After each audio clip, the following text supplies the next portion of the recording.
السلام علیکم ورحمۃ اللہ وبرکاتہ۔ قال اللہ تبارک و تعالی بعد اعوذ باللہ السمیع العلیم من الشیطان الرجیم ومنهم الذین یؤذون النبی ویقولون هو اذن قل اذن خیر لکم یؤمن باللہ ویؤمن للمؤمنین ورحمۃ للذین آمنوا منکم والذین یؤذون رسول اللہ لهم عذاب علیم۔ معزز خواتین و حضرات، اللہ ملک العلام رب ذو الجلال والاکرام کی توفیق اور اس ذات بابرکات کے فضل و کرم سے آج بدھ کا دن ہے 22 رجب 1441 ہجری 18 مارچ 2020 عیسوی، اور ہمارے سبق کا موضوع اللہ تعالیٰ کی پاکیزہ کتاب قرآن مجید 10واں پارہ سورہ توبہ 61ویں آیت مبارکہ۔ اللہ تعالیٰ منافقین کا تذکرہ فرماتے ہوئے ارشاد فرماتے ہیں وَمِنْهُمْ، اور ان میں سے الذین کچھ لوگ ہیں یؤذون جو تکلیف دیتے ہیں النبی نبی علیہ السلام کو، وَيَقُولُونَ اور وہ کہتے ہیں ہوا اذن کہ اللہ کے رسول صلی اللہ علیہ وسلم جو بات بھی کہہ دی جائے اس کی تصدیق کرنے والے ہیں۔ یہاں پر ایک لفظ استعمال ہوتا ہے کہ جس کو اردو میں کہتے ہیں کہ کانوں کا کچا، لیکن ظاہر سی بات ہے کائنات کے امام صلی اللہ علیہ وسلم کے لیے اس قسم کے الفاظ چونکہ میں سمجھتا ہوں کہ ادب کے منافی ہیں، تو اس لیے میں ان الفاظ سے گریز کرتے ہوئے یہ کہوں گا کہ اس کا مفہوم یہ ہے کہ یہ بدبخت کہتے ہیں کہ نبی علیہ السلام تو ایسے انسان ہیں کہ آپ کو جو کچھ بھی کہہ دیا جائے اس کی تصدیق کرنے والے ہیں۔ قل، آپ فرما دیں، اذن، نبی علیہ السلام کا ہر بات سن کر تصدیق کر دینا خیر لکم، تمہارے لیے بہتر ہے۔ یؤمن باللہ، کیونکہ کائنات کے امام صلی اللہ علیہ وسلم اللہ پر ایمان لاتے ہیں، وَيُؤْمِنُ لِلْمُؤْمِنِينَ اور ایمان والوں کی بات کا یقین کر لیتے ہیں، وَرَحْمَةٌ لِلَّذِينَ آمَنُوا اور آقا علیہ السلام رحمت ہیں ان لوگوں کے لیے جو ایمان لائے، منکم تم میں سے، والذین اور وہ لوگ، یؤذون جو تکلیف دیتے ہیں رسول اللہ اللہ کے رسول صلی اللہ علیہ وسلم کو، لہم عذاب علیم ان کے لیے دردناک قسم کی سزا ہے۔ لفظی ترجمہ آپ نے سنا، با محاورہ ترجمہ سماعت فرمائیے گا۔ اور ان میں سے کچھ لوگ ایسے ہیں جو کہ نبی علیہ السلام کو اذیت دیتے ہیں اور کہتے ہیں آقا علیہ السلام ہر بات سن کر تصدیق کر لیتے ہیں۔ آپ فرما دیجئے کہ آقا علیہ السلام کا ہر بات سن کر تصدیق کر لینا تمہارے لیے بہتر ہے۔ وہ اللہ پر ایمان لاتے ہیں اور ایمان والوں کی بات پر یقین کر لیتے ہیں، اور ایمان والوں کے لیے تم میں سے رحمت ہیں، اور وہ لوگ جو نبی علیہ السلام کو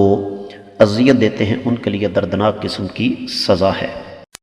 معزز خواتین و حضرات، آپ نے لفظی اور با محاورہ ترجمہ سماعت فرمایا۔ معمول کے مطابق سب سے پہلے تفسیر ابن کثیر کی روشنی میں اس آیت مبارکہ کا جائزہ لیتے ہیں۔ امام ابن کثیر رحمۃ اللہ علیہ نے اس پر کوئی لمبی چوڑی بات نہیں کی، انتہائی اختصار کے ساتھ وہ بیان فرماتے ہیں کہ منافقین میں سے کچھ ایسے ہیں جو اللہ کے رسول صلی اللہ علیہ وسلم کے بارے میں غلط قسم کی باتیں کرتے ہیں اور ان باتوں سے نبی علیہ السلام کو اذیت دیتے ہیں، اور اس قسم کی باتیں کرتے ہیں کہ نبی علیہ السلام کی کیا بات ہے، آپ کو تو جو بات بھی سنا دی جائے آپ اس کو مان لیں گے، تو جب بھی ہم نبی علیہ السلام کے پاس جائیں گے قسمیں اٹھائیں گے آقا علیہ السلام مان لیں گے۔ اور یہ بات سیدنا عبداللہ بن عباس، امام مجاہد بن جبر اور امام قتادہ بن دعامہ وغیرہ نے فرمائی ہے بقول ابن کثیر رحمۃ اللہ علیہ۔ اور رب کائنات نے پھر اس کا جواب خود دیا کہ قل اذن خیر لکم، کہ اگر نبی کریم صلی اللہ علیہ وسلم باوجود اس کے کہ سچ اور جھوٹ کا فرق کر سکتے ہیں لیکن پھر بھی بات سن کر تصدیق کر لیتے ہیں نا، تو یہ ظالموں تمہارے لیے بہتر ہے۔ اور اس کا سب سے بڑا ثبوت یہ ہے کہ اللہ تعالیٰ پر نبی علیہ السلام کا یقین ہے، ایمان والوں کی باتوں کو مان لیتے ہیں، اور جو لوگ تم میں سے ایمان لائے یہ ان کے لیے بھی باعث رحمت ہے لیکن کافروں کے لیے حجت ہے۔ تو اس لیے فرمایا یہ بات یاد رکھو کہ جو لوگ آقا علیہ السلام کے بارے میں باتیں کرتے ہیں ان کے لیے دردناک قسم کی سزا ہے۔ تفسیر ابن کثیر میں جو کچھ بیان ہوا وہ اتنا ہی۔ دیگر کتب تفاسیر کا جائزہ لیا جائے تو تفسیر المراغی وغیرہ میں یہ لکھا ہے کہ پچھلی آیت مبارکہ میں اللہ رب العزت نے کائنات کے امام صلی اللہ علیہ وسلم کو یہ سمجھایا ہے کہ صدقات زکوٰۃ وغیرہ کی تقسیم کیسے کرنی ہے۔ اور یہاں پر اس بات کی وضاحت کی ہے رب کائنات نے کہ نبی کریم صلی اللہ علیہ وسلم کو اذیت دینے کا ایک طریقہ ان ظالموں کے پاس یہ بھی تھا کہ وہ آقا علیہ صلاۃ والسلام پر صدقات کے حوالے سے طعن کرتے تھے،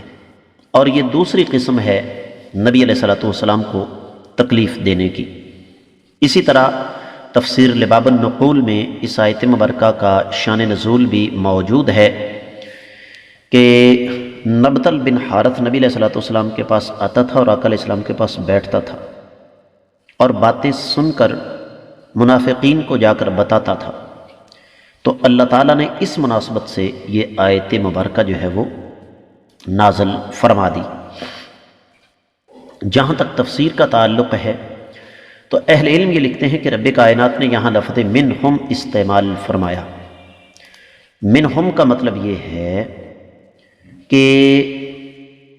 تمام کے تمام منافقین جو تھے وہ نبی علیہ الصلوۃ والسلام کو اذیت پہنچانے میں پیش نہیں تھے، قصور سبھی کا تھا،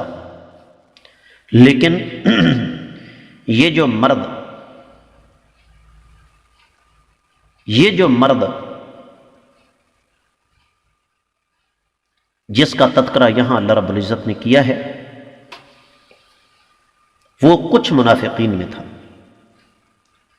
اور یہ اذیت دیتے تھے نبی علیہ السلام کو اپنی باتوں کے ساتھ بھی اور اپنی حرکتوں کے ساتھ بھی، اور وہی بات کہتے تھے جس کا اشارہ تفسیر ابن کثیر میں ہم نے کیا ہے۔ اور یہاں پر اہل علم یہ فرماتے ہیں کہ رب کائنات نے دراصل ان باتوں کے ذریعے انسانی فطرت کی ایک کمزوری کا جو ہے نا وہ اظہار فرمایا ہے، اور یہ تقریباً ہر انسان کے ساتھ ایسا معاملہ ہوتا ہے کہ جب بھی اس کے سامنے کوئی بات رکھی جائے تو جو آدمی اپنی بات پہلے پیش کر دے غیر ارادی طور پر انسان جو ہے وہ اس کی بات میں وزن ڈال دیتا ہے، لیکن کائنات کے امام صلی اللہ علیہ وسلم ایسا نہیں کیا کرتے تھے، بلکہ اللہ کے رسول صلی اللہ علیہ وسلم بسا اوقات آپ کا خود اپنا فرمان ہے کہ تم میں سے لوگ میرے پاس اپنے مسائل لے کر آتے ہیں، اپنے میٹھے لب و لہجے سے اپنے حق میں فیصلہ کروا لیتے ہیں۔ یاد رکھو ہر انسان کو اللہ تعالیٰ نے ضمیر عطا فرمایا ہے، اور جو انسان اپنے بارے میں غلط فیصلہ کروا کے لے جاتا ہے وہ اپنے لیے جہنم کی آگ لے کر جاتا ہے۔ تو اصل میں یہ بیس اور بنیاد ہے معزز خواتین و حضرات، ہر چیز کی بنیاد یہی ہے کہ انسان اللہ تعالیٰ سے ڈرتے ہوئے اپنے ضمیر کی آواز پر لبیک کہے۔ تو رب کائنات نے خود یہ فرمایا کہ آقا علیہ صلاۃ والسلام کا تمہاری باتوں کو سن کر ان کی تصدیق کر لینا یہ تمہارے لیے بہتر ہے، ورنہ حقیقت کچھ اور ہے، اور حقیقت یہ ہے کہ یؤمن باللہ، نبی علیہ الصلوۃ والسلام تو اللہ تعالیٰ کی طرف سے نازل ہونے والی وحی کی تصدیق کرتے ہیں، وَيُؤْمِنُ لِلْمُؤْمِنِينَ، اور جو مہاجرین اور انصار آقا علیہ الصلوۃ والسلام کے ساتھی ہیں نا، نبی علیہ الصلوۃ والسلام ان کی باتوں کو درست مانتے ہیں، کیونکہ نبی علیہ الصلوۃ والسلام کو یہ یقین ہے کہ ان کے ساتھی کبھی بھی ان کے سامنے غلط بات نہیں کریں گے۔ اور ساتھ یہ بھی فرمایا کہ نبی علیہ الصلوۃ والسلام تم میں سے ایمان والوں کے لیے رحمت ہے۔ اب یہاں پر ایک سوال آ جاتا ہے کہ ایک طرف قرآن کہتا ہے وَمَا أَرْسَلْنَاكَ إِلَّا رَحْمَةً لِّلْعَالَمِينَ، کہ ہم نے آپ کو تمام جہانوں کے لیے رحمت بنا کر بھیجا، اور دوسری طرف یہاں پر قرآن کہہ رہا ہے کہ نبی علیہ الصلوۃ والسلام صرف ایمان والوں کے لیے رحمت ہیں، تو یہ تو پھر تناقض آ گیا، یہ تو پھر درست بات نہیں ہے۔ معزز خواتین و حضرات، رحمت کی بھی دو قسمیں ہوتی ہیں نا، ایک رحمت عامہ ہے، ایک رحمت خاصہ ہے۔ یہاں پر رحمت خاصہ کی بات ہو رہی ہے، جس طرح کہ قیامت کے روز اللہ کے رسول صلی اللہ علیہ وسلم کی سفارش اور شفاعت جو ہے اس کی کئی قسمیں ہوں گی۔ تو اصل چیز یہ ہے، اور اس کے ساتھ ساتھ اللہ رب العزت نے پھر ایک عمومی قاعدہ بیان فرمایا کہ جو لوگ کسی بھی اعتبار سے کائنات کے امام صلی اللہ علیہ وسلم کو اذیت دینے کی کوشش کرتے ہیں، یقینی طور پر ان کے لیے دردناک قسم کی سزا ہے۔ وہ اذیت کسی بھی طریقے سے ہو سکتی ہے۔ اہل علم میں لکھا ہے کہ اس اذیت کی بہت ساری قسمیں ہیں، جیسے کافی دیر تک نبی علیہ الصلوۃ والسلام کے گھر کے پاس بیٹھے رہنا، نبی علیہ الصلوۃ والسلام سے فضول قسم کے سوالات کرنا، آقا علیہ الصلوۃ والسلام کے گھروں کے پاس اونچی آواز سے باتیں کرنا، اور پھر نبی علیہ الصلوۃ والسلام کے دنیا سے جانے کے بعد آقا علیہ الصلوۃ والسلام کی ذاتی زندگی کے بارے میں غلط سلط قسم کی باتیں کرنا، جس طرح کہ آج بھی بعض بدبخت امہات المومنین کے بارے میں باتیں کرتے ہیں، نبی علیہ الصلوۃ والسلام کی بیٹیوں کے بارے میں باتیں کرتے ہیں۔ تو رب کائنات نے یہ ایک